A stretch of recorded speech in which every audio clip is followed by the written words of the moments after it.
Let's make some Alice Springs chicken tonight. That's what you guys are used to being the name of it. I discovered it from Colton's Steakhouse, which is a chain. They opened one in my town in Muskogee, and I think it's in Arkansas and on further south.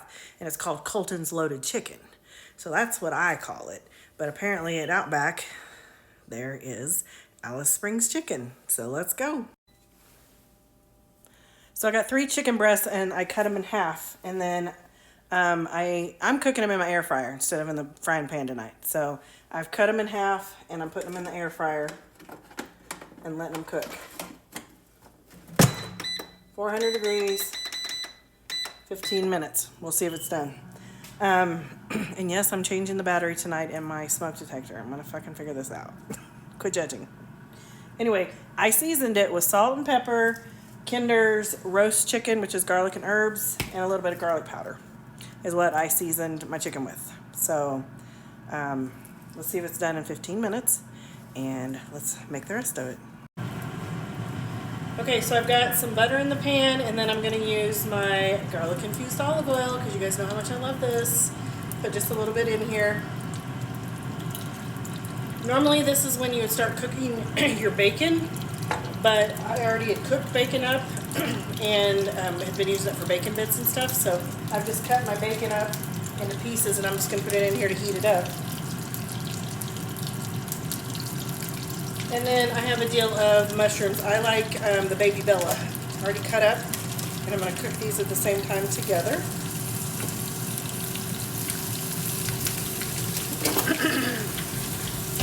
Get these mushrooms nice and cooked up. If you had to cook your bacon, then I would tell you cook your bacon by itself, and when it's done, remove it from the pan, and then add your mushrooms and cook them. But I'm just doing it this way, obviously, because I told you I already had my bacon cooked up.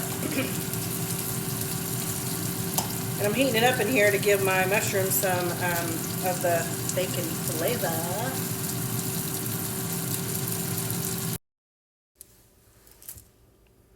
Okay, y'all gotta stay with me because this is my version in the air fryer. I'm just kind of getting creative because normally what you would do is everything I'm getting ready to put on top of the chicken, then you'd throw it in your oven and let it all until the cheese melts. But I'm gonna throw it in my air fryer and let it melt. You know, like, why not, peeps?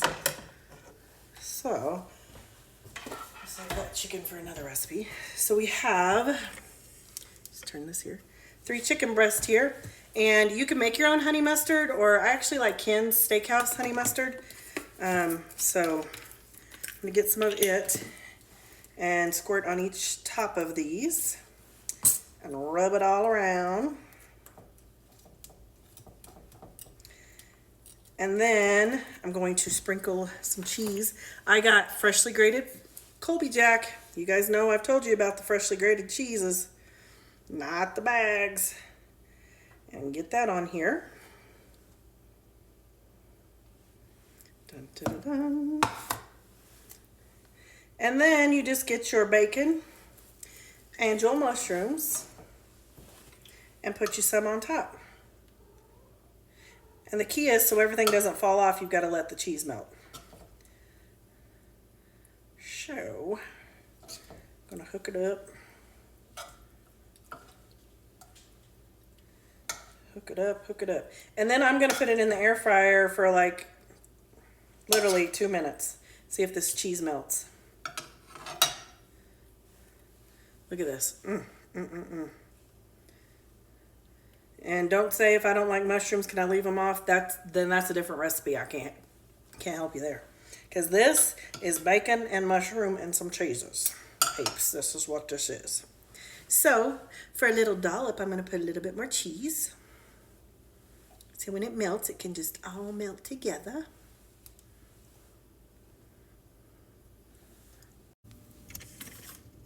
All right, we're putting it in the air fryer again. What is it, 370? So yeah, 2 minutes. Bam. Let's see how it comes out. 2 minutes later, you want to see this? Look at how beautiful. I usually eat it at Colton's just with a salad. So a side salad. So I always add more honey mustard because I love me some honey mustard. And it's perfecto. Look at that.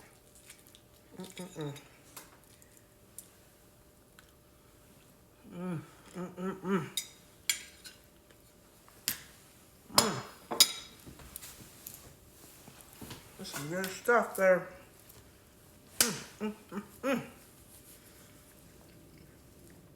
That is so good. Look how easy I did it in the air fryer and how quick.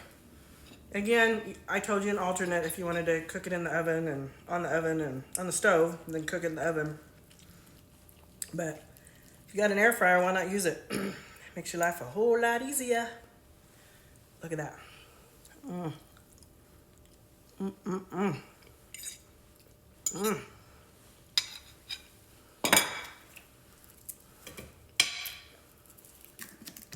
I can't tell you how much I love this. Seriously. I think I'm gonna make me a side salad with my homemade ranch that I made the other day. And call it a night. Maybe not. I'm getting full. I really am. This one piece of chicken's already filling me up. Shit. And I cooked 3 of these small ones. I'll save them for tomorrow.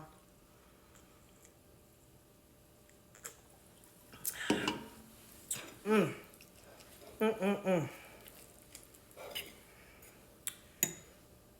saw somebody at Quick Trip tonight. I was gonna hold the door open, but he was too far away, so I went on in, because that's good manners. You hold the door for people. And he came in and he said, "Hello, Miss Lady. I see you. I knew I was too far away." And I said, "Yep." I said, "I'm from Oklahoma. I was raised in manners. Hold doors for people." And he said, "Oh, I'm from Oklahoma too." And I said, "What part?"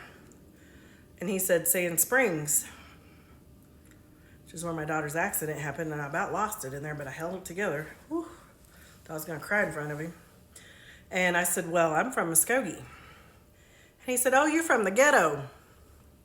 I am so tired of people thinking that Muskogee is ghetto. We are not ghetto. I said, "Do I look like I'm from the ghetto? Do I look ghetto? I don't think so."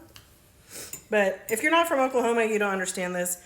Muskogee always gets a bad rap. When we used to play sports, we always had to tell the kids to act their best because they'll point fingers and think you're ghetto, even though you're not. And even though, like, Jinx would be just as bad, but they never got shit called on them. Only Muskogee did. Some bullshit. So I always had to tell the kids to behave because and I don't know why. We have plenty of money in Muskogee, and it's not ghetto. And I'm proud of my hometown. So, like, fuck them. I said, "We are not ghetto." And he was laughing at me. Whatever.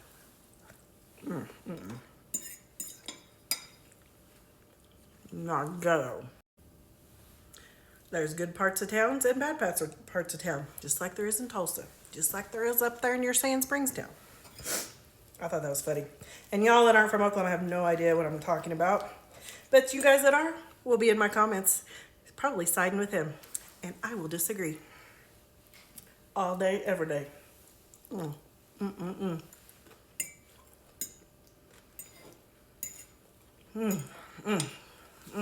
Okay. I got one more bite and I'm full. It's time for me to go get my jammies on. I just didn't want to go upstairs and change. I wanted to eat. Then I'm gonna go and get my jammies on, chill out. So I got a story to tell y'all. So pay attention to my next video. It's a heart-wrenching story. So it'll be a good one. I'm trying to hit the button.